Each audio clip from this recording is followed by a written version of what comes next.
நாஸ்ட்ராடாம் ப்ரெடிக்ஷன்ஸை பற்றி நிறைய பேர் சொல்லுவாங்க. நாஸ்ட்ராடாம் ப்ரெடிக்ஷன்ஸ் வந்து அஸ்ட்ரானமிக்கல் பேஸ்ட். ஓகே. பாபா அதெல்லாம் எப்படின்னு எனக்கு தெரியாது. நான் அதெல்லாம் ஃபாலோ பண்ணுறது கிடையாது. Because I don't want to fool myself. First வேகு எத்தனை நடந்தது அப்புறம் போகணும். இப்போ நாஸ்ட்ராடாம் ப்ரெடிக்ஷன்ஸை பற்றி நான் லேட் 70s படிச்சிருக்கேன்.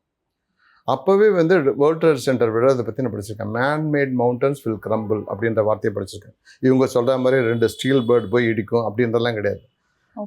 Mat mountains will crumble. சரி, அது சொன்னாரே, அப்போ என்ன சொல்லியிருந்தாரு? சாட்டனும் மார்ஸும் ஏரிஸ் வந்து சேரும் அப்படின்னாரு. 1999 2000 ஜாயின் ஆச்சு. It happen that. So he has given specific planetary position. புரிஞ்சுக்க. அப்போ பிளானட்டரி பொசிஷன் 450 வருஷத்துக்கு முன்னாடி ஒரு மனுஷனால கொடுக்க முடியாதுன்னா எக்ஸ்ட்ராடனரி மேத்தமெட்டிஷனாக இருக்கணும்.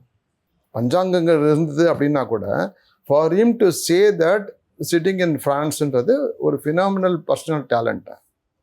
அது மாதிரியே ஃபுல்லான ஒரிஜினல் டெக்ஸ்ட் பார்த்தா தான் அது வந்து எந்த அளவுக்கு வந்து சயின்டிஃபிக், எந்த அளவுக்கு வந்து கெஸ்ட் ஒர்க்கு, இல்லைன்னா எனக்கு இன்ட்யூஷன். சில பேருக்கு இன்ட்யூஷன் வரும். இன்ட்யூஷனை பற்றி கிண்டல் படுறதுக்கு ஆள் கிடையாது. பட் நான் சொல்கிறது அவர் சயின்டிஃபிக்காக சொல்லிட்டு போயிருக்காரு. நாஸ்ட்ராடாம் வந்து அஸ்ட்ரானமிக்கல் பேஸ்டு தான் சொல்லியிருக்காரு தவிர no guesswork. He has not done any guess work.